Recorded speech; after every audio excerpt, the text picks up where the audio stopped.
Hey everybody, it's Bruce here with Traveling with Bruce. Become a key member of the TWB family by visiting my RedBubble store and ordering your Traveling with Bruce item today. Hey everybody, welcome to my channel. Bruce here with Traveling with Bruce. This video is all about the 19 different regions of the world you can go cruising today and which cruise lines dominate each region. But going back in time, back to the 50s, there was only one area of the world you could go cruising, and that was basically transatlantic cruising between New York and the United Kingdom or over to Europe. Those days, the advertising was geared at our grandparents. Getting there is half the fun, and this was a typical scene in downtown New York, just off of Manhattan. Cruise liners coming in from across Europe and heading back on 6-day voyages. Today, the only cruise line that really dominates the North Atlantic is Cunard. They've been doing it for a long time. They know what they're doing. Cunard is the #1 Atlantic transporter of passengers across the Atlantic Ocean. For the Caribbean region, you have to go to Miami or to Fort Lauderdale or Port Canaveral to really catch most of the ships nowadays. Miami is today's world's largest and busiest port, where in the old days it was New York.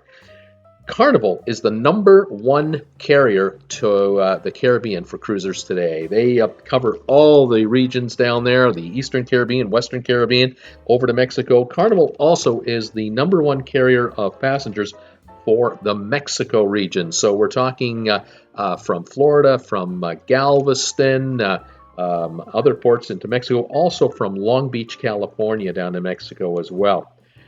For Alaska, we're looking at Princess Cruise Lines. So the dominant carrier for the area of Alaska is Princess. They sail out of Vancouver in British Columbia.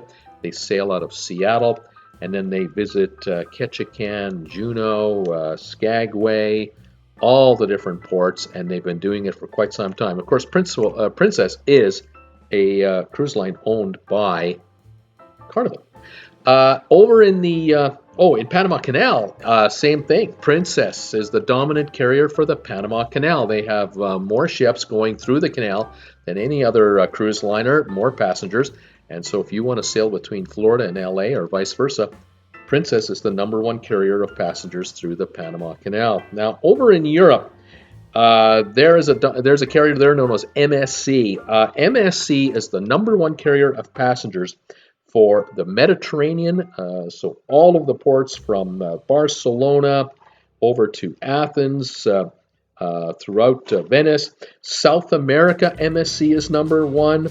The Indian Ocean and the Red Sea, MSC is the #1 carrier. And for the continent of Africa, MSC dominates all of these 4 regions with their cruise lines. This cruise line is quickly becoming the 3rd largest in the world. They've got 15 vessels now. They've got about another 9 or so on order in the next 7 years.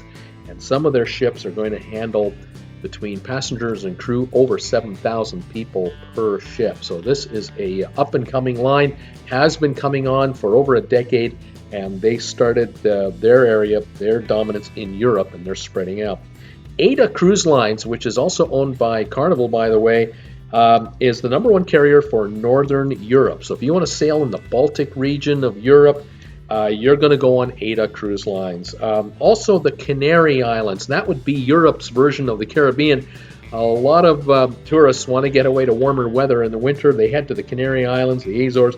Aida will take you there. Aida is also owned by Carnival, and they are generally a German-run line. They are carrying German-speaking passengers to these various ports, and they're very demanding passengers.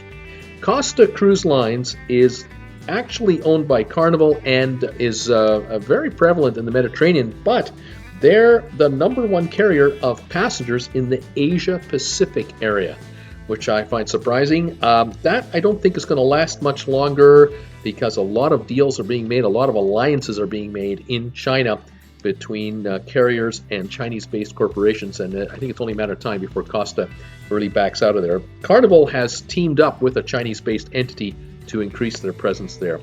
Australia, you want to cruise that area. The number one carrier for passengers in that region would be P&O Australia. P&O Australia will sail throughout Australia, New Zealand, Vanuatu, and a number of other areas around the Australia region. If you're going to go on a cruise, though, to say Hawaii, you're going to go on Norwegian Cruise Lines. Norwegian Cruise Lines is the dominant player in Hawaii. They have a ship, Pride of America, that's based there full time. They offer 7-day cruises all year round. And Hawaii is a very popular spot. The other area that Norwegian dominates in is Bermuda. The beautiful pink sands that you see in Bermuda here. Norwegian has a number of ships from New York throughout the year, basically, going to the Bermuda area, and it's a very, very popular cruise for passengers year-round. The Dawn is there, the Escape goes there, a number of their ships head to Bermuda. For a place like Canada, New England cruising up in the northeast, you're going to go with the Royal Caribbean. The folks at Royal Caribbean dominate Canada and New England.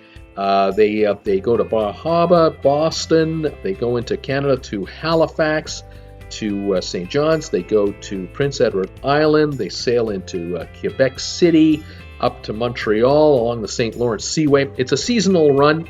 But Royal Caribbean has more traffic to Canada and New England than any other carrier. For domestic cruising in the U.S. domestic waters, you got to go American. You've got to go on the American Cruise Lines company.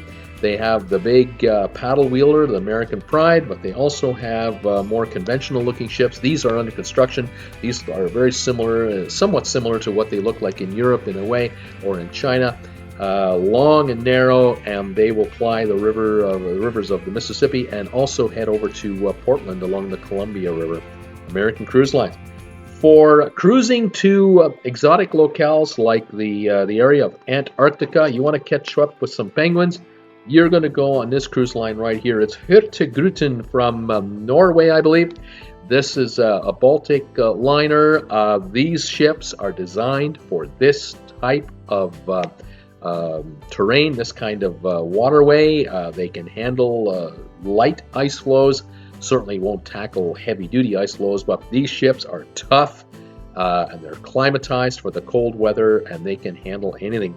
And this brings us back to the 19th region of the world, which is the world itself. The cruise line that dominates world cruises is Cunard. Cunard has been doing this for 50, 60, 70 years. And they have so many iconic photos in their brochures of where their ships have been all over the planet, from Australia to Asia, South America, the USA, Europe, the Middle East. Here's a shot of Hong Kong, the old runway. That's the old runway you're looking at there from the old international airport in downtown Hong Kong. It has now been converted to a pier for cruise ships to dock at. It's amazing. Well, there you go. Those are the 19 different regions of the world and who dominates the different regions. Join me Monday to Friday, 5 o'clock Eastern, Saturdays at 2 Eastern. We talk cruise ships live 6 days a week. And subscribe to my channel today. Hit the bell notification icon, and you'll get alerts every time I put up a new video and go live.